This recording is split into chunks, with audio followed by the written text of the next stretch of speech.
Are you about to paint your house with Sherwin-Williams Agreeable Gray? Stop! You violated the law. And maybe hit the like button for good paint karma. But more importantly, stick around for 5 awesome color pairing options to go alongside it. Because what's better than finding the perfect paint color? Having a bearded guy on YouTube tell you which 5 colors go with it. To all my returning subscribers and viewers, welcome back.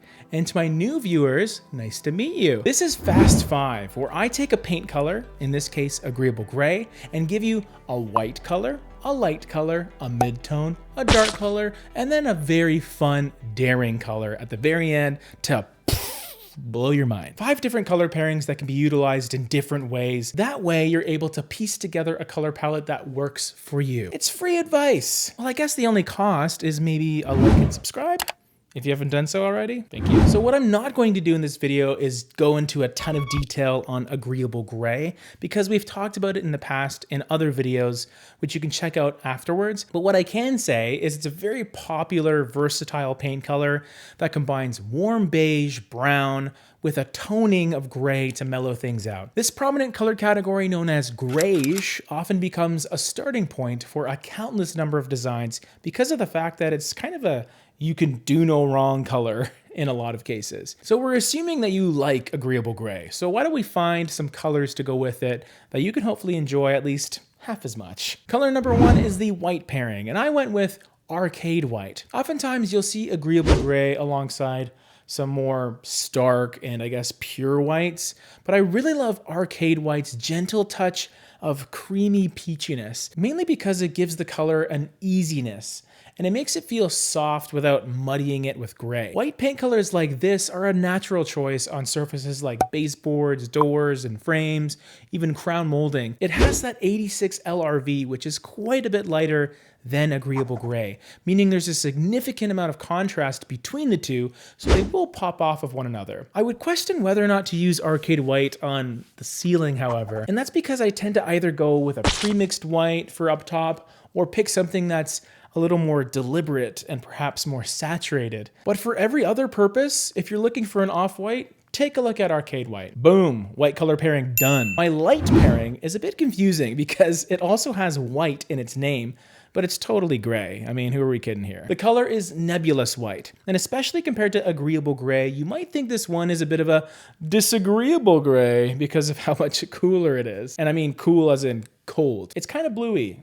A little bit. You can't really get much grayer than this color. Even if you look at its RGB values on the website, which stand for red, green, and blue, they're all pretty even across the board. And that sort of tells us that color is gray. Interestingly enough though, blue is the lowest number out of the 3, but really in practical use, this color can feel a bit blue leaning and cool, especially with LED lighting that has that higher Kelvin value. But that's the reason that I picked this color, because through that bit of complementary contrast, Nebulous White turns Agreeable Gray into a bit of a gorgeous grayish by enhancing the warm elements of it. You're playing with seemingly different neutral colors within the same color palette, and I also love seeing that slight difference in light reflectance value, meaning one is quite a bit lighter than the other. But you also have 2 very different feeling neutrals where Nebulous White is almost the color of steel. Don't always feel you have to be monochromatic with your neutrals where everything is kind of similar but just a bit lighter and darker.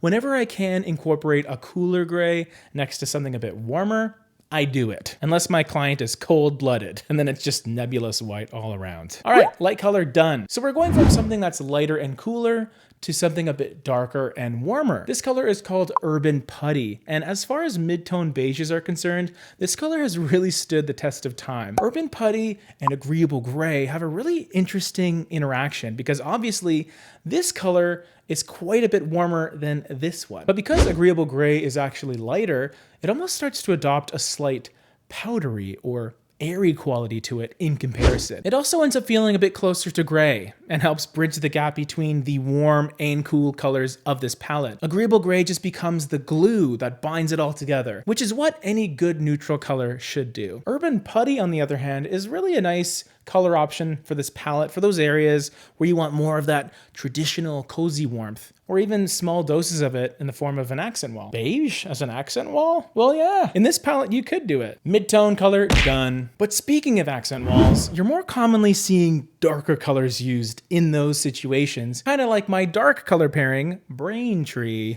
Yes, that is its name. And I would be lying if I said that didn't play into me picking it, because I mean, Braintree. So what we have here is a warm charcoal gray. And some might call it a deepening of agreeable gray without much of that warm beige aspect. But what you're really getting here is a strong dose of gray and black with a little bit of brown and green warmth to add some saturation as well. It's not the darkest color out there. It has a 12 LRV, which means there are much deeper off blacks and blacks in the Sherwin-Williams paint color catalog. And I chose it because I didn't necessarily want to go with a very deep dark color here, because we've already been playing with opposite ends of the neutral color spectrum. I didn't want to compound and complicate things by also going with opposite ends of light and dark. Even still though, Braintree will contrast pretty strongly against any color in this palette. Dark color, Dunskies. That even goes for our final and most exciting color, the Daring color pairing. Brace yourselves, my fellow paint people. This color has an LRV of 24, which puts it, again, in that dark color category, but its playful color hue allows it to feel joyful and exuberant. The color is called Rita's Rouge, and this soft, yet still sassy, raspberry color was something that I actually came very close to using in a bedroom accent wall project recently, but it unfortunately lost to a color very similar to this one. So, as you can see, extremely different looks, but both are immensely fun, and I love both equally. I'm an accent color equal opportunist, okay?